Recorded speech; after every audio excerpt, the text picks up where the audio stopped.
Assalamualaikum warahmatullahi wabarakatuh. Alhamdulillahi wa kafa.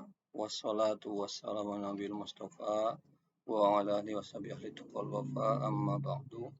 Subhanaka la ilma lana illa ma 'allamtana innaka antal alimul hakim. Wa la haula wa la quwwata illa billahil aliyyil azim. Hadirin, sahabat-sahabat, rekan-rekan semuanya, para dosen, rekan, peserta didik, siapapun yang menonton video pembelajaran ini, kali ini kita berjumpa kembali dalam rangkaian masih proses tahap belajar dan belajar.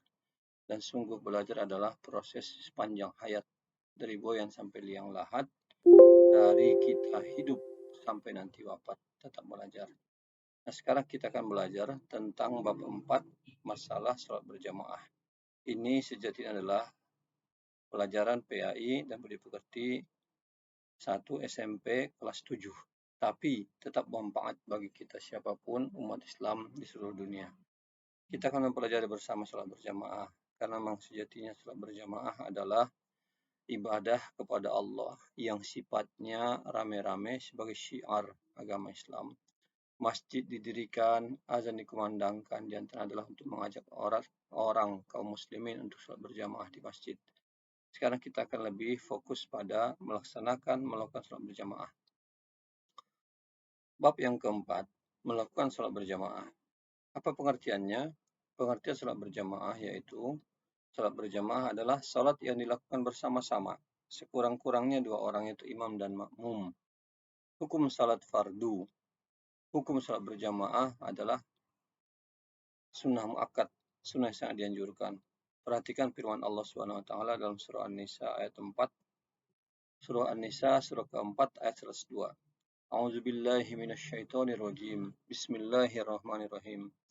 Wa iza kunta fihim faqamta lahumus shalah wal taqum ta'ifatum minhum ma'aka wal ya'khudhu aslihatahum. Apabila kamu berada di tengah-tengah mereka, sahabatmu, ya Muhammad, lalu kamu hendak mendirikan salat bersama-sama mereka, maka hendaklah segolongan dari mereka berdiri salat besertamu dan hendaklah menyandang senjata. Asbabun nuzul ayat ini sejatinya adalah tentang sholat berjamaah dalam keadaan perang. Perang sekalipun tetap nama sholat berjamaah dilaksanakan, apatah lagi aman, tentram, makmur begitu rupa. Karena sungguh sholat berjamaah adalah sesuatu yang indah, syiar agama Islam, yang memang sebaiknya, selayaknya sangat kita lakukan dimanapun berada. Kita akan mendalami lebih banyak tentang sholat berjamaah. Ketentuan sholat berjamaah ada beberapa, di antara adalah hal yang harus diperhatikan: syarat menjadi imam, kemudian makmum, cara menegur imam, cara mengganti imam, dan cara menjadi makmum yang masbuk. Terus kita akan fokus pada sekarang imam. Imam adalah pemimpin dalam salat berjamaah. Seorang imam harus memenuhi syarat-syarat berikut: sehat akalnya, fasih bacaan Qur'annya, paling banyak hafalan Al-Qur'annya, paling banyak menguasai ilmu agama, dan paling banyak amal solehnya, dan sedikit berbuat maksiat. Dan nanti di antara syarat yang agak akhir adalah yang senior. Kalau ada yang agak lebih tua dan dia akalnya sehat, bacaan Qur'annya bagus, hafalannya banyak, dan juga menguasai ilmu agama, maka dia lebih layak. Tetapi bukan syarat yang pertama yang namanya senior atau tua. Tapi yang syarat pertama adalah akalnya sehat, bacaan Al-Qur'annya fasih, banyak hafalannya, dan penguasaan ilmu agamanya lumayan, terus paling banyak amal solehnya, sedikit berbuat maksiat. Itulah diantara syarat menjadi imam. Berat memang, tetapi adalah sesuatu yang sangat dahsyat. Yang berikut, ketentuan seorang imam yang diikuti oleh makmum, yaitu jika imamnya laki-laki, makmumnya boleh laki-laki dan perempuan. Yang kedua, jika imamnya perempuan, makmumnya hanya perempuan. Terus jika imamnya khunsa, seorang yang memiliki 2 kelamin, makmumnya hanyalah perempuan. Ini agak jarang terjadi, tapi secara hukum perlu dan pantas kita ambil ilmunya. Jika imamnya khunsa, seorang yang memiliki 2 kelamin, makmumnya hanya perempuan. Makmum. Makmum adalah orang yang menjadi pengikut dalam salat berjamaah. Makmum dibagi menjadi 2. Yang pertama adalah makmum muafik. Siapakah makmum munafik? Yaitu makmum yang terlambat datang mengikuti imam, tapi masih sempat membaca surah Al-Fatihah sebelum imam ruku, disebut munafik. Kalau yang paling utama dan sempurna adalah ikut takbiratul ihram bersama imam. Yang kedua adalah makmum masbuk, yaitu makmum yang terlambat datang sementara imam sudah melakukan sebagian rukun salat, di antara dia sudah ruku. Kemudian makmum ini datang masih mendapatkan ruku, maka mendapatkan rakaat yang tadi. Jadi satu rakaat maknanya satu ruku. Tapi sudah yang tidak dari ruku, maka dia tidak mendapatkan rakaat tersebut. Nanti begitu imamnya salam, maka sang makmum yang masbuk menambah satu rakaat lagi. Berikutnya adalah syarat menjadi makmum dalam salat berjamaah. 1. Makmum berniat mengikuti imam. Artinya niat dalam hati makmuman. Aku menjadi makmum bagi imam yang ada di depan. Terus makmum mengetahui segala gerak-gerik yang dilakukan oleh imam. Artinya melihat, mendengar, dan mengetahui. Yang berikut adalah tempat makmum tidak boleh lebih depan daripada imam. Dan ini sering menjadi perhatian kita kalau misalnya pas sholat Idul Fitri, Idul Adha. Seringkali nanti itu karena jamaah meluber dan banyak yang awam tidak tahu, tiba-tiba dia di ujung sana bikin syap yang itu sejatinya di depan imam. Imamnya di ujung, dia di ujung sendiri, tapi di ujungnya itu malah dia di depannya imam. Maka sang makmum tadi bisa dikata sholatnya rusak sebagai makmum.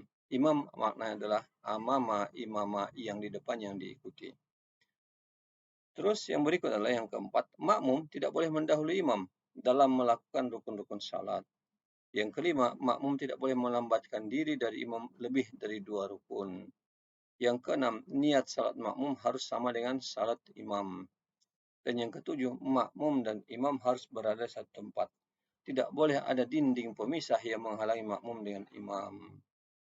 Yang berikut adalah jika imam batal, makmum yang di sebelah kanan maju ke depan menggantikan imam. Nah, ini kita perhatikan, renungkan.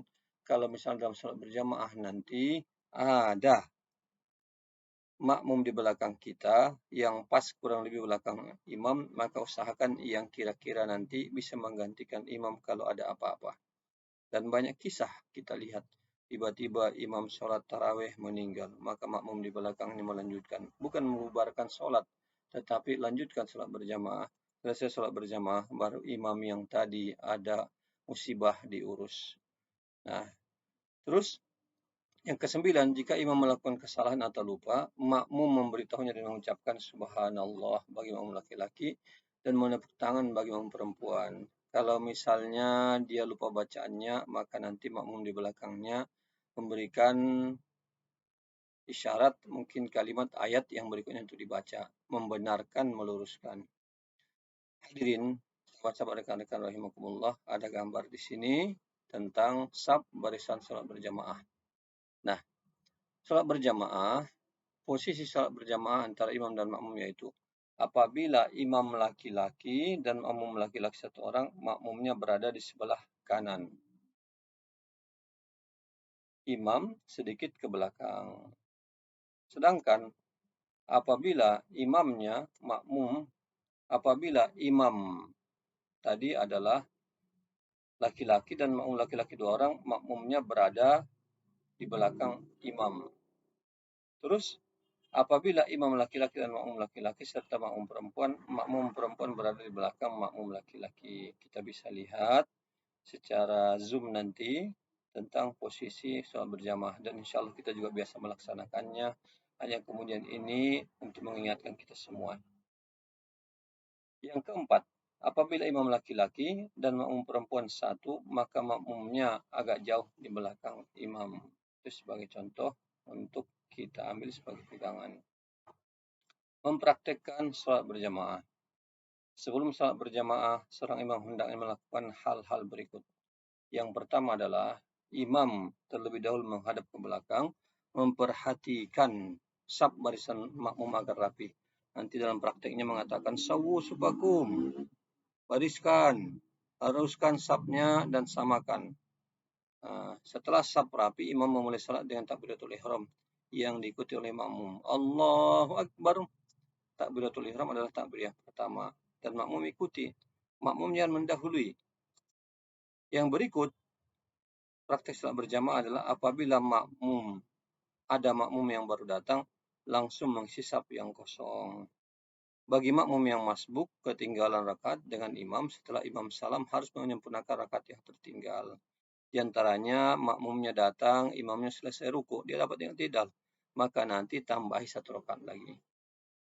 Terus setelah selesai salat, imam memimpin zikir kemudian diakhiri dengan doa. Di antara zikir yang disyariatkan oleh Nabi adalah baca Subhanallah 33 kali, Alhamdulillah 33 kali, Allahu Akbar 33 kali. Itu yang nanti menjadi pengalaman dan juga insya Allah kita baca dalam hari-hari kita ke depan. Hikmah salat berjamaah. Yang pertama adalah sebagai bentuk ibadah kepada Allah Subhanahu wa taala. Hadirin, sahabat-sahabat, rekan-rekan, peserta didik, dan juga para dosen, peminat radio, peminat video ini, hikmah salat berjamaah sebagai bentuk ibadah kepada Allah Subhanahu wa taala. Ibadah kita semua itu barometernya adalah salat. Dan salat terbaik adalah salat berjamaah. Maka sebagai bentuk ibadah kepada Allah Subhanahu wa taala merupakan hikmah utama salat berjamaah. Yang kedua, menanamkan rasa saling mencintai. Cintai karena banyak cintanya. Yang salat berjamaah insya Allah akan ada kesamaan. Saling Allah berikan allafa baina qulubikum. Yang ketiga adalah akan ada ta'aruf, saling mengenal. Di masjid berkenalan dengan orang, maka insya Allah orang yang dikenal di masjid adalah orang-orang yang baik-baik. Insya Allah dalam hikayat dan riwayat Nabi katakan orang yang hatinya terpaut dengan masjid maka dia nanti mendapatkan naungan di hari yang tidak ada naungan lainnya. Maka kalau berkenalan dengan orang di masjid itu adalah hal yang baik. Memperlihatkan salah satu syiar Islam terbesar yang menunjukkan persatuan umat Islam. Ini nanti akan makin terlihat kalau misalnya sholat Idul Fitri, Idul Adha, sholat di lapangan rame-rame begitu rupa. Itu syiar Islam. Saking syiarnya maka nanti ada anjuran. Kalaupun perempuan lagi halangan tidak sholat, tetapi hadir di sekitar jamaah sholat berjamaah sunnah muakkad yang namanya Idul Fitri Idul Adha. Kenapa? Syiar terbesar Islam adalah di antara sholat berjamaah. Terus apa hikmah sholat berjamaah berikutnya Pak Ustadz, Pak Guru? Akan menggugah keinginan untuk mengikuti sholat sunnah Rasul. Berikutnya adalah salat berjamaah menjadi sarana turunnya rahmat dan keberkahan dari Allah Subhanahu wa taala. Hikmah yang lanjut akan menumbuhkan semangat dalam diri seseorang karena sungguhnya kalau bertemu sama orang soleh di masjid dalam berjamaah maka kita juga akan ketularan solehnya. Akan mendapatkan pahala dan kebaikan yang berlipat ganda 27 derajat. Lanjut, hikmah salat berjamaah yang dahsyat adalah sarana dakwah. Maka diantaranya kalau kita sering sholat berjamaah akan mendapatkan hal yang indah, mendapatkan barangkali ceramah dakwah kultum yang ada di masjid.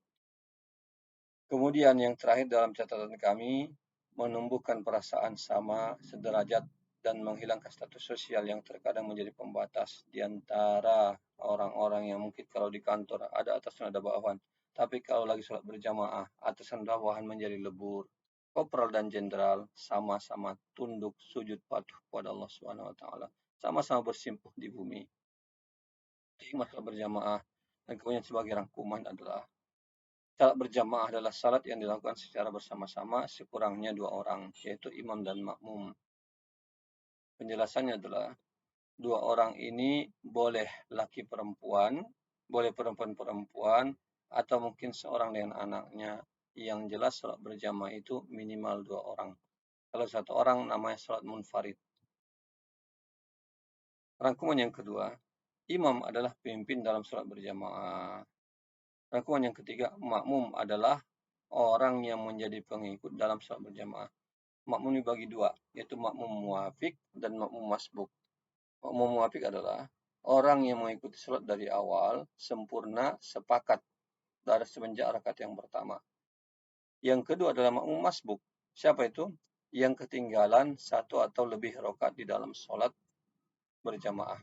Maka nanti ketika selesai salat jamaah imam salam ke kanan, ke kiri, maka makmum yang masbuk menambah kekurangan rakaatnya. Hukum melaksanakan salat fardu berjamaah adalah sunnah muakkad. Bahkan dalam riwayat lain dikatakan sangat dahsyat. Sempat Nabi mengatakan, andainya ada yang imami salat, karena di zaman Nabi, salat berjamaah itu imamnya adalah pemimpin. Pemimpin negara, pemimpin agama, maka dia menjadi imam salat. Sekaligus yang menjadi khatib. Maka Nabi sampaikan, andainya ada yang mau memimpin salat berjamaah, aku ingin bakar rumah orang-orang yang tidak salat berjamaah. Dahsyat betul. Maka mari kita salat berjamaah, hadirin para penonton sekalian. Pahala salat berjamaah 27 kali lipat dibanding salat sendirian. Nah, ini mantap. Nah, salat berjamaah yang utama dari masjid, tapi di rumah pun boleh, tapi utama dari masjid. Pahalanya 27 kali lipat dibanding salat sendirian. Nah, sekarang kita coba evaluasi. Apakah pengertian salat berjamaah? Salat berjamaah yang dilakukan oleh satu dan satunya makmum, satunya imam. Nah, nanti jelaskan secara lengkap. Boleh dibuka catatan yang ada. Terus bagaimana ketentuan salat berjamaah? Dibaca ulang dan kemudian dijelaskan. Demonstrasikan tata cara salat berjamaah. Nah, tadi ada gambar-gambarnya dan juga insya Allah dari kecil kita sudah belajar, memperhatikan dan juga mengetahui. Namun dalam materi video ini mudah-mudahan bisa dibahasakan dengan bahasa supaya lebih dimengerti dan mengena. Semoga manfaat dan bermakna. Wallahul musta'an wa nun wal qul yasturun fastabiqul khairat. Wassalamualaikum warahmatullahi wabarakatuh.